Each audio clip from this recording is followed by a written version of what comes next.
Today we're taking a look at jawbreakers and gobstoppers and seeing what happens if we heat them up, melt them down, rinse them away, or just plain smash them.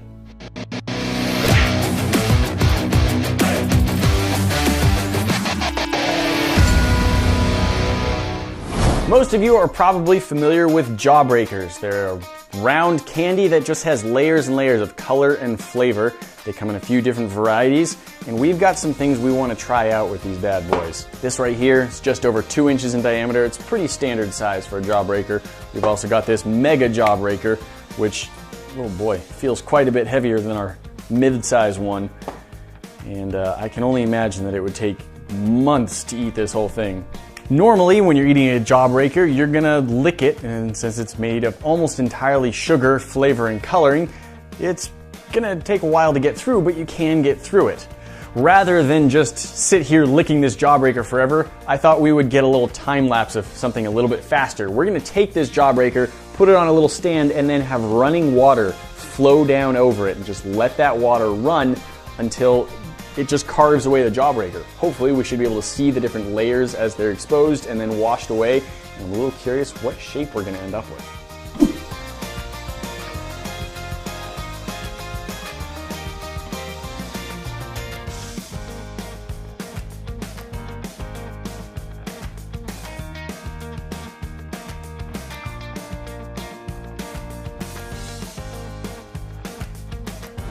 We've got our giant jawbreaker, and you know what? I want to cut it in half. Now, if you're a big fan of the channel What's Inside, you may have seen a few years ago they did cut one of these in half.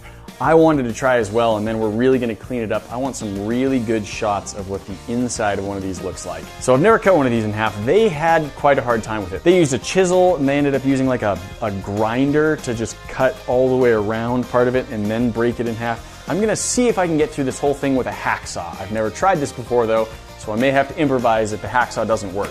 Now this is our largest jawbreaker. It's pretty dang big. It's about the size of a softball, and it weighs, I believe, a pound, which is a lot of candy. I do kind of want to test if you can actually break a jaw with this jawbreaker. I have an idea. Success! This is now a verified, well, jaws breaker, if not jawbreaker.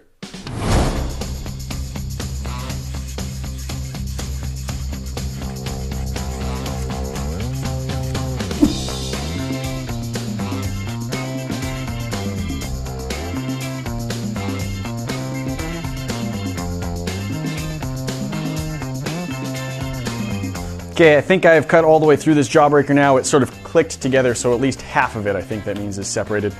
I have a ton of this just jawbreaker dust here and flakes just chipped off the outside, and I think I owe an apology to the What's Inside team because I thought it was going to be easier than it was, and it was really weird. It kept sticking to the saw. I ended up having to just wash the saw blade off every like 30 seconds or so. But that is super cool.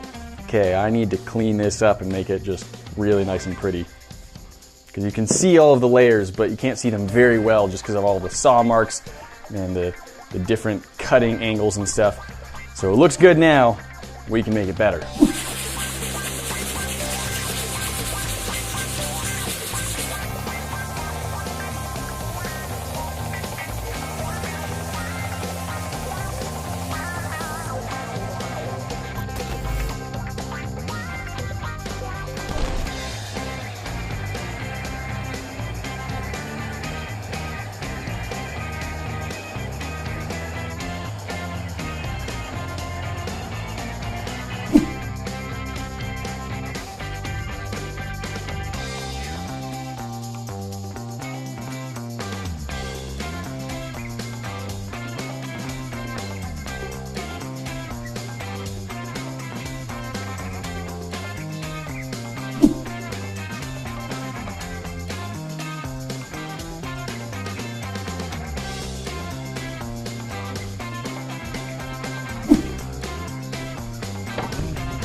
As you can see, we've got lots of these little ones. These are called gobstoppers, or everlasting gobstoppers is what they say on the box. The name comes from a Roald Dahl book called Charlie and the Chocolate Factory. In the book, everlasting gobstoppers were supposed to last forever. You could suck on them, they would change colors, they would change flavors, but they'd never go away. Well, we haven't quite figured out how to make the everlasting part. Each one of these boxes says it has about 9 servings, and each serving is 9 pieces, and that gives us about 81 gobstoppers per box. And if we're trying for 1,000 gobstoppers, that's 12.5 boxes, give or take. And so we are going to load up 13 boxes, so we might actually have just over 1,000 gobstoppers. Throw them on the barbecue. Just your standard cookout food. You know, some people like chicken, some people like steak, some people like gobstoppers.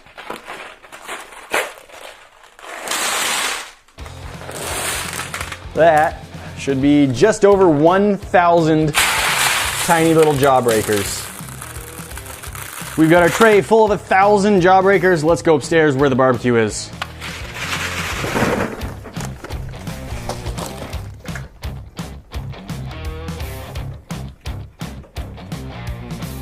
We could put another rack over here and put the whole pan on top of that, but where's the fun in that? We're just gonna put the rack directly onto the charcoal. Here we go. I've always really preferred my jawbreakers to have a good smoky flavor to them, you know? This is a good way to get that.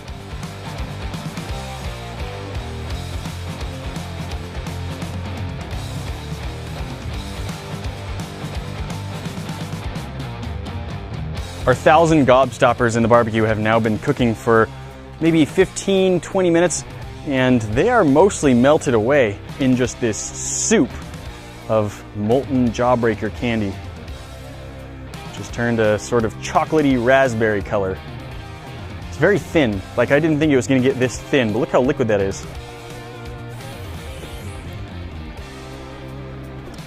It's not terrible.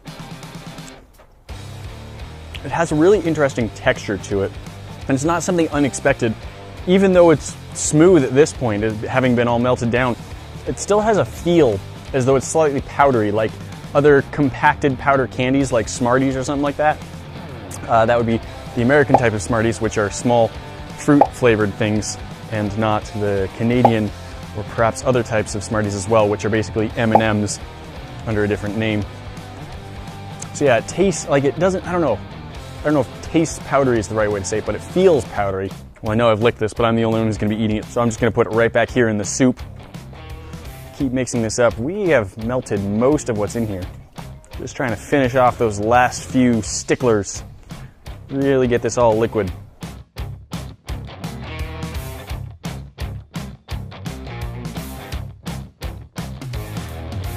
There's just a lot of burnt, boiled over sugar on the barbecue down at the bottom. I don't see any gobstoppers left in here, so I'm going to say that is thoroughly toasted at this point.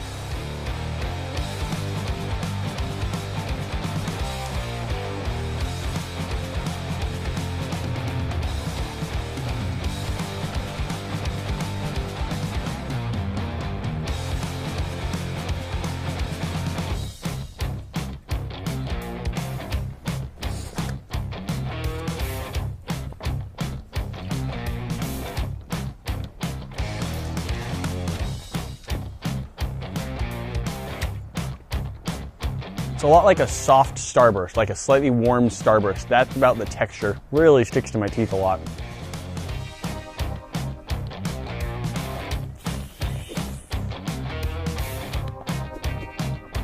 It really is kind of just a mix of all of the different flavors. Like there's grape and orange and lime and raspberry and whatever else is in those. I think it's better to just have individual flavors than all mixed together. But it's just sort of a general fruit flavored candy. So sticky. As an option of something to show, we did have some gobstoppers in a slow cooker. However, we decided that's pretty similar to the look of the barbecue. It's just on a smaller scale, so we were going to turn it off, but I discovered something interesting.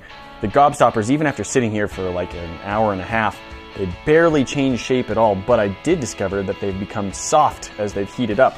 So now we've got squishy gobstoppers, and they are fairly hot, but not so hot that it's really hurting to hold them.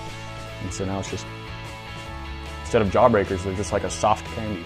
Out of all of the jawbreaker tests that we've tried out today, this might be the one that I recommend actually trying. You definitely want to be careful that you're not going to burn yourself on them, but they're pretty good. No broken jaws. It's not known exactly when jawbreakers were invented, but they became popular in the late 1800s and early 1900s thanks to the Ferrara Pan Candy Company. Guys, that's not all. We've always got more for you to see. That box up at the top is going to take you to our last video. You should go check that out. The other box is going to show you what YouTube thinks you should be watching next. If you hit this bomb here in the middle, it will subscribe you to our channel. That way you're never going to miss out on a cool video. Don't forget to ring that bell, and we'll see you in the next one. Talk to you then.